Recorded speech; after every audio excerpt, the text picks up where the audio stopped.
memoir, Bright Lights, Prairie Dust. And yesterday, this book received an award from the Next Generation Indie Book Award program. So congratulations, Karen. That's really wonderful. Thank you. And without further ado, I'm going to ask Karen to give us a little background about her family, her education, where she comes from. So go to it, Karen. Okay, I was born right here in Berkeley. I was a war baby. My dad was working down in the shipyards, and my mom was running a little cafe on University Avenue. And they were hoping that she might go back to school and get a master's in education, because she had been a school teacher and had worked her way through San Jose State, then Teachers College, in 3 years. So you see, they were coming from a place of hard work and self-starting, and that's what I was raised with. We did find ourselves moving to Ventura for a number of family and economic reasons, and that's where I was raised. I went all the way through school, first grade through high school in Ventura, California, and I'm a product of what was then really good California public education. I was very, very fortunate. I did go off to Sophie Newcomb College in New Orleans when I was 17 because I was kind of a snob and I didn't want to go to Cal. And I thought of Cal as an engineering school. And I wanted to go to Stanford, but they didn't want me. And then my dad learned that Tulane had this great theater program, and he knew my interest. So he was the one who said, why don't you apply there? And they did accept me, and I went down there. But I only stayed 1 term. It was before the Civil Rights Movement. It was a total shock for a girl from California, believe me. I had never seen anything like that in terms of prejudice, segregation, looking always to the past, the past, the past. I did make some nice friends, but I left after 1 term. And when my mother found out that I was willing to leave there, she got my application to Cal in and got my acceptance and got me into a dorm so fast, my head spun. She didn't give me time to second guess or say, well, maybe I will stay. She said, you're in, get on a train and come home. So that's what I did. And of course, I arrived at Berkeley in January of 1960. So I was about to get the education of a lifetime from the students as well as the faculty. Where I came from, you don't go into the arts. You find something secure to do, you know. And my dad was saying, now you keep in mind that when you graduate, you have got to be self-supporting. So why don't you take the teaching track? I was like, I don't want to take the teaching track. I don't like those classes. I want to take psychology and philosophy and literature and deal with the large questions of life, you know. And he was very clear with me. And so what I did for an option was I took a modeling class in Oakland, and I would take the bus every Wednesday night to my class, and I would learn how to walk and measure my ankles and, you know, stuff like that, so that I would be able to earn money some other way than by going through Cal on the teacher track. So that pretty well gives you an idea of where I come from. Great. So give us a brief summary of your book, and maybe you would like to read something from it. Okay. My book has three primary themes: the acting life, which is what I practiced all my life; the family disease of alcoholism, which I know from the inside out, both from my father's illness and from my own; and third, feminism, because for some reason I seem to have been born a feminist. From the time I was a little girl, I was very aware of things that I thought were not fair to girls, and ways that there were limitations on girls, and I didn't think that was right. And so as I went through school, I would express that in different ways. Let's see. I spent my freshman and sophomore years at Berkeley. And when I was in my sophomore year, I couldn't resist the desire to try out for a play any longer. So I tried out and I got the lead and I did a part and I was off to the races. And that summer, my folks helped me to go to Pasadena Playhouse for a short course. And at the end of that course, I was sure this was it. So that very night, I placed a collect call from the payphone on the small landing of the dorm to my parents to let them know immediately of my plans. I was going to be an actress. I was going to quit school. I would find a modeling job and support myself. My mother was not having it.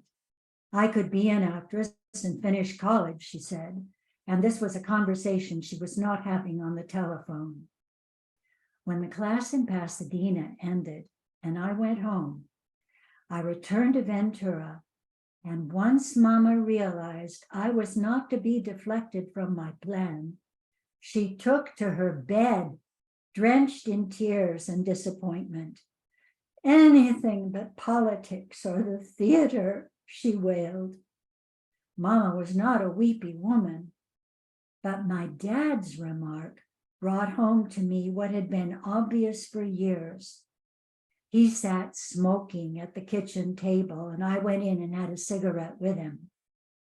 Well, he said, looking straight at me, I've been trying to talk you out of this for 10 years. Now I'm through talking. And so I began my career in San Francisco that fall as an apprentice at the Actors Workshop.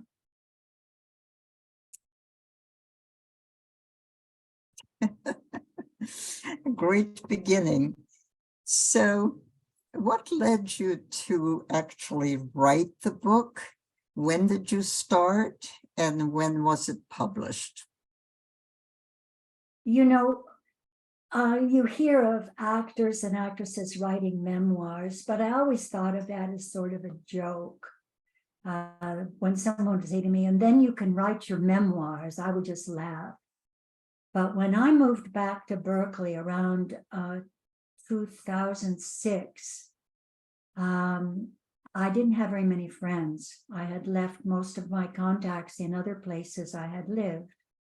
And I would find that in the isolation and the quiet, the memories would just rise up. And I thought, I should be writing these down for my son, at least, if not for any other reason. And then I also had this secret writer inside of me. And I had written off and on my whole life, journals, poems, attempts at plays. And so there was a desire, to write. And I had time and freedom. And I began to seek out a class in memoir so that I could get some guidance in how to do this. And I was lucky because Ollie Berkeley had this marvelous teacher, Deborah Lichtman. So I enrolled in her class. And that was the beginning, really, because I hooked up with Anna and other women who wanted to write memoir. And we formed a group. And Vivian is now in our group. And so we've been writing together now 13 years. And it was in that supportive and safe environment that the book was developed. And do you want to talk a little bit about the publishing process? Not really. Well, yeah, I do actually. Because I had, a name from television, I had sort of a platform. I thought I would be able to publish fairly easily. I had an agent contact, so I wrote to him and sent him material. And he said, "You're a good writer, Karen, and I can get you a deal with a mainline publisher, but you have got to write more about Little House on the Prairie." And I was like, that's not really the book I want to write. So I made a decision to continue writing the book that I needed to write, a book that would cover what I was interested in, and not so much about Little House on the Prairie. And I had a very difficult time selling that book. One agent was very, very interested, but months and months went by and we just got lots and lots of rejections. It took a lot of time. And so I was so aware of the fact that I wasn't getting any younger. And I knew about She Writes Press. So I decided that I would contact them. I had already been accepted once by them, but because I had this agent in New York, I said, I'm going to wait and see. And then I went back to them and said, okay, I'm ready. I would like to go forward. And I signed a contract with She Writes Press, which some of you know is a hybrid press where the author does a great deal of work, pays for their expertise, and also pays for any publicity or promotion. And so a great deal of responsibility falls on the author, which was okay with me. I was willing to work hard and I was willing to put some money behind it. But it turned out to be so much more work and so much more money than I had anticipated that it was kind of breathtaking, really. Still, my book got out. So I have to say, before my 80th birthday, I had a memoir out, and that was a goal. And once it's out, then people can read it and respond to it and like it. So I've had very, very rewarding responses to it. And so I guess, it's all worth it. So how did you publicize your book? I know you've been working hard on that. Well, I hired a publicist who had a boutique PR firm, totally dedicated to authors. And she was a real book person, and I felt I could really put my confidence in her. So she set up tremendous number of opportunities for me to go here and there and to do interviews and podcasts and so on. But then, it was the pandemic. So bookstores were out and other types of appearances were out. And I did a lot like we're doing this today. I just became the queen of Zoom, and did television, the morning shows. I did radio, you're driving to work and I'm talking about my book. And I just did everything that anybody invited me to do, because I really, really wanted people to read it now that it was out. And one of the first interviews I had was an hour-long podcast with a man who was so respectful, the way he read the book, the way he was in command of what it was about, and the way he drew me out, so that it was really, really rewarding. And I thought, oh, this is better than I expected. And then I got to meet some very interesting people, journalists who are big time successes now, but they were little girls who loved Ma. And so they wanted to talk to me. And so that was very helpful.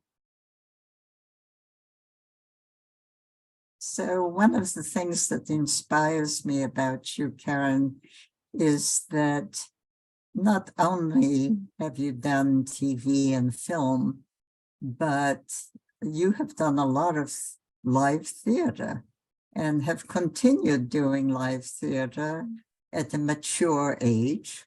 Would you like to talk a little about that? Well, yes, one of the reasons I chose to come back here, besides, having my roots here, was that in the Bay Area, there are so many really decent professional companies where a member of the union can work. And they're all within, a fairly good radius of about an hour's travel. And I thought this could be a pretty interesting way to be semi-retired.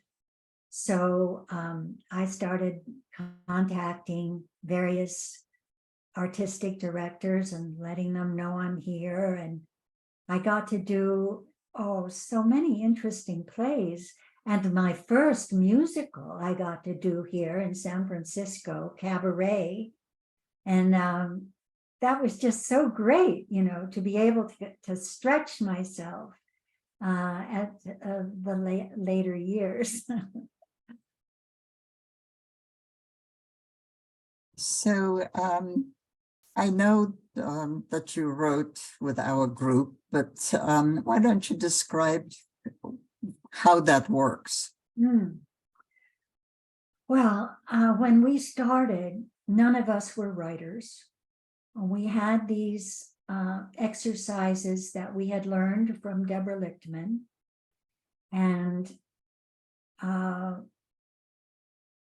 we decided that we would have rotation of leadership. So there was no one in charge. Everyone was in charge, and everyone could volunteer to take the lead next week or the week after. And that was how we began. So there was always this element of respect, that everyone had equal value in our group. And at first, we were just reading excerpts of other people's memoirs and other works. And then we would take a prompt from an excerpt that was brought in by one of our members, and we would write. And I would write furiously, like a demon, because I didn't want my inner critic to stop me. So I would just write. And I would go, later on, I'll worry about, fixing it up. But now just get it down. And of course, that's what Annie Lamott talks about, shitty first drafts. And we encouraged each other that way. And when somebody read something that was very good about writing, then she'd bring that in, and we would have that as a resource. In fact, Gail Green is here today, and I brought in material from Gail's memoir for our group as an example of fine writing. And then gradually, we gained confidence, and we began to feel that rather than reading other people's work, we wanted to read each other's work and give each other feedback and help each other. And so we began that process and continued sharing leadership, and just fantastic. We've been able to put together these little collections of our work every year. And Anna, as a historian, of course, is always saying, this is valuable to do this. And then one of our members who designed the cover said, well, I think the Doe Library would be interested. So we have our little collections over there. So, we exist. We have a name. We thought we should have a name if we had a collection. So we're called the Addison Street Writers Circle. And at the time, I thought this was pretentious, to have a name, because who were we? But, it's important to take yourself seriously and have an identity.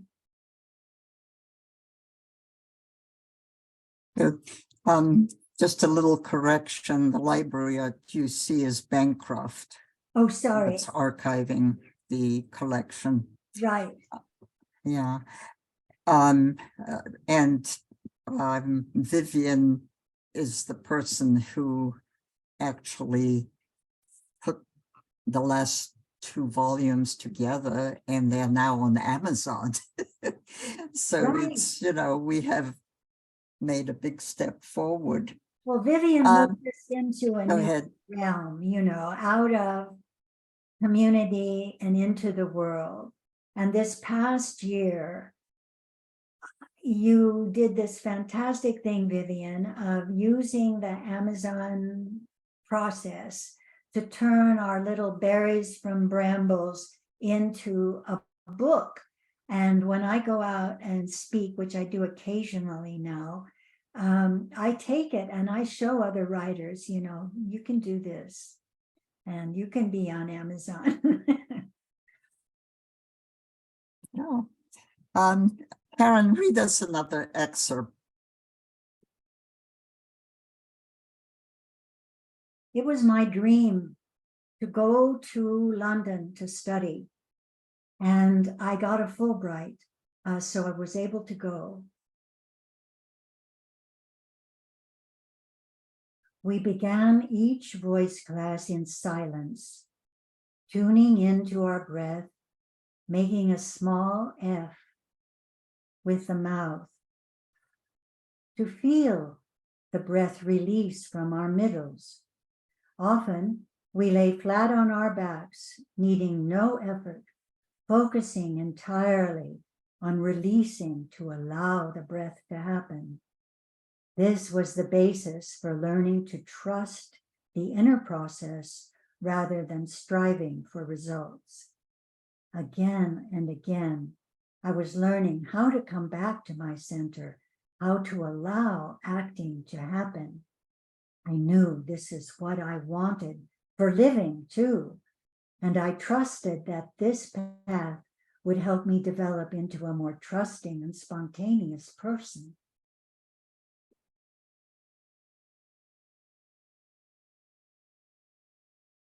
So I'll ask you this question, and you can decide whether to answer it or not. What would you say that you learned from this writing process, which took several years? Yeah.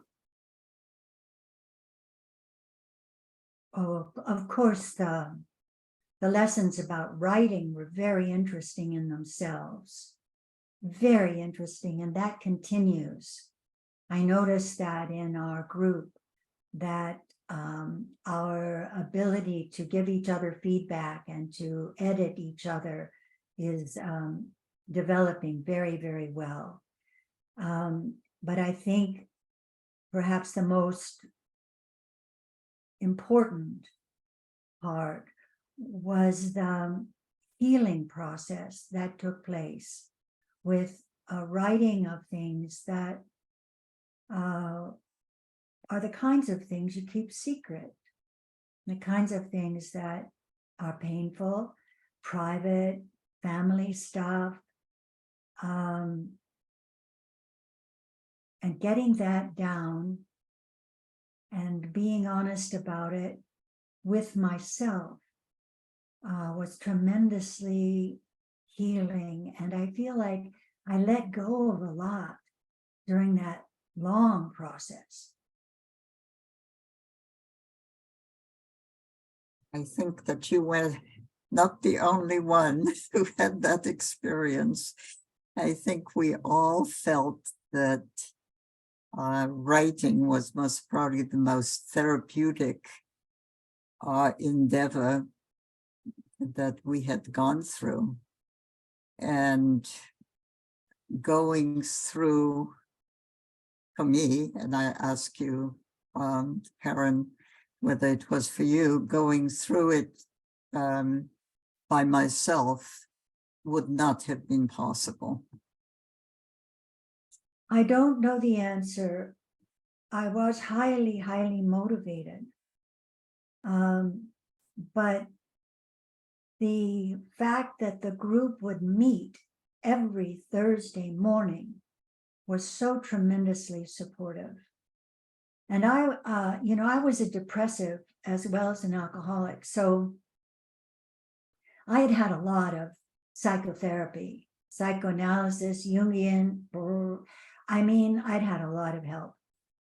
And yet there were aspects of the healing that really only took place through this long memoir process.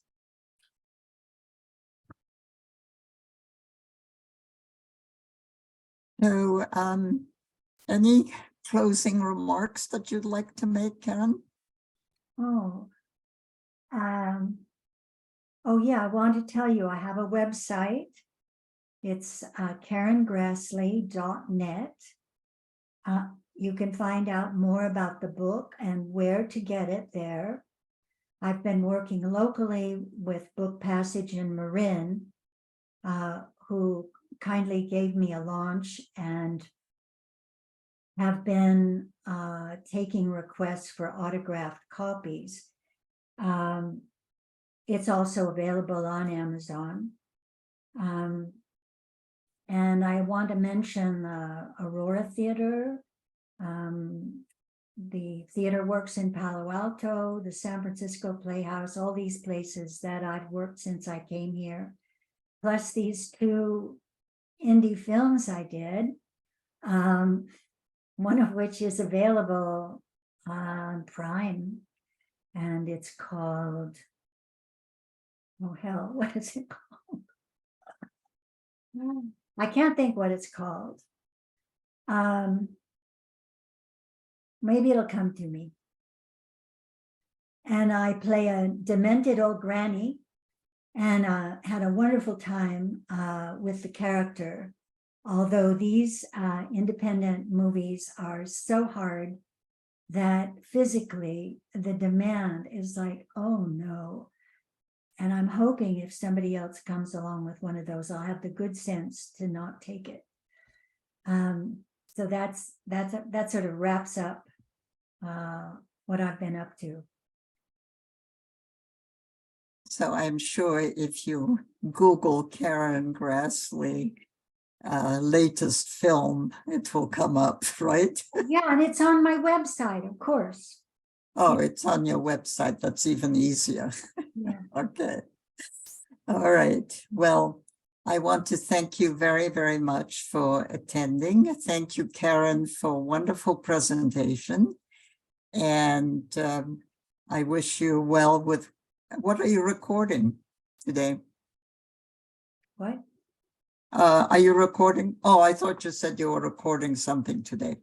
No, does anybody My have any mistake, sorry. questions?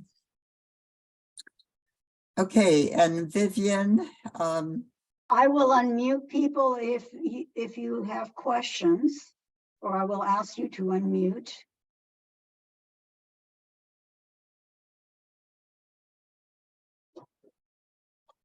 Susan, you have to unmute your, can she, yeah, Thank you. okay. Yes, I just am so in awe, Karen, of the way you were told, oh, we want to hear about Little House. And you resisted that, although it could have been a path for the book, but you had other things you wanted to talk about. And I so admire that you stood firm and did that. Oh, thank you, Susan. Sometimes I felt like a fool.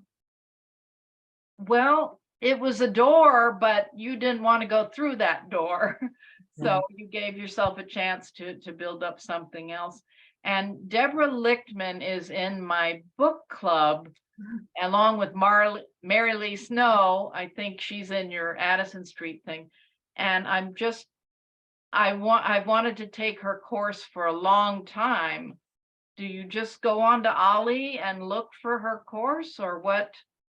Yes, but you should talk to her because she'll know when it's going to be announced, and you've got to get on it that moment. Yes, I know it's so popular. I'm going to Getting ask her Gold to Star reserve me, tickets. Yeah. reserve me a place. Vivian, Thank you. Yeah, Deborah just had a writing class at Ollie this last term. I don't know, I don't think she's teaching this term, but I think the best thing that you could do, Susan, is to contact Deborah herself. She's got a website, and ask her when might be the next opportunity that she would offer a class. Yeah. I've heard so often that she has just done such a good job, and obviously she inspired your whole group of the Addison Street writers. You said it came out of her class, right? Yeah. did. Great. Thank you. And we have, as a result of her class, not only did we form the group, but the group has now turned out 4 published memoirs. Yeah. So Great. it's pretty impressive what she started. Any other questions? There's Sue's holding up berries. Hold it up, Sue. Uh-huh. Oh, great. Our little collection.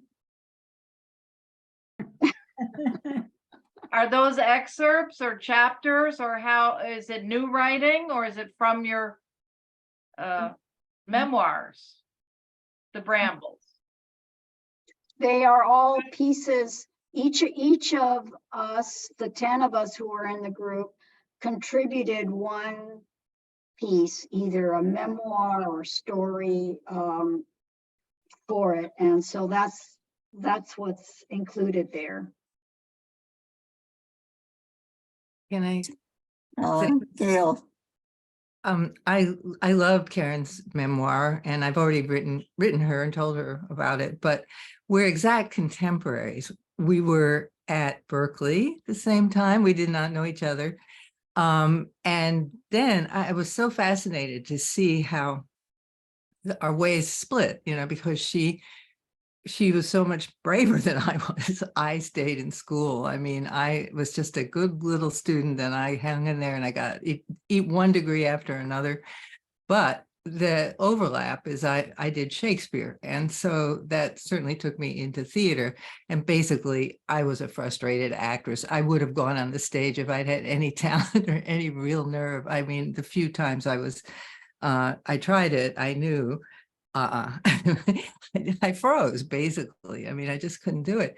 So for me to follow Karen's adventures one after another, and they were really brave. I mean, not knowing where the next paycheck was coming from, sleeping on people's couches, hooking up with so-and-so because, he was there. Well, I did plenty of that too. But the other thing that I loved about it was my very good friend, Tony Clark, is how I know Karen, and Tony was Karen's best friend. And I didn't really know that much about Tony, so I felt like she was fleshed out in the book for me, and I got to know her so much better. We were colleagues at Claremont, and we had many evenings with Larry and Tony. But you know how when you're a threesome, you don't really kind of unfold your past in the way that I found it unfolded in your book. And so I was but we had similar experiences, like the actors workshop in San Francisco. We talked about some of the plays that we'd seen. Very, very crucial to me, seeing The Tempest, Henry IV, King Lear at that. And, we could have been at the same performances for that back when we were undergraduates at Berkeley. And, what made me a Shakespearean, and of course drew Karen to the theater, but I went the absolutely straight and narrow conventional way, and I mean, since my first teaching job was 23, and I've had a paycheck deposited to my bank account ever since. Wow. And it's only when you get out in the world and meet people who didn't go that route that you realize what a snug, safe, secure route it was. So Karen's book was just full of adventure for me, and I loved it. And I just thought, it was almost like an alternate life. I mean, if I'd been a different person and had a different talent and had more courage, I might have gone that route. And I don't know, the serendipity of lives and the anyway, I loved it. I read it in about 3 nights in the bathtub. Just like, it was my bathtub treat. And by the way, they did a nice job of the book, because usually when I take a book into a bathtub, it falls apart. But She Writes that's a nicely bound, and the print was good. And I really appreciate that in a book these days, because, print's not so easy to read sometimes. For Anyway, sure. I just loved it, and I wanted to thank you, because it's just a wonderful, wonderful read for me. Thank you so much. It was because of Tony that I knew about your book, and Oh, what a brilliant teacher you were, and that how much we had in common before we met. I'm so glad she gave me your number, and and we actually did it, because often I don't follow through on those kinds of things. And then we lost her, and that was just, anyway. But I just want to mention that Gail, besides writing her memoir, has recently, just in March, I think, published another book, which I think is very important, called Immeasurable Outcomes: Teaching Shakespeare in the Age of Algorithm. It's a very, very important book, because it deals with the war on the teaching humanities. It's so vital, this subject. And Gail, how do we find your book? well, I'm sorry to say, Amazon is the easiest. It won't be in books, or there's the publisher, of course, or order it through a local bookstore is probably the most. Yeah. All right, if any other questions? If not, I know Karen has to leave, and so does Vivian.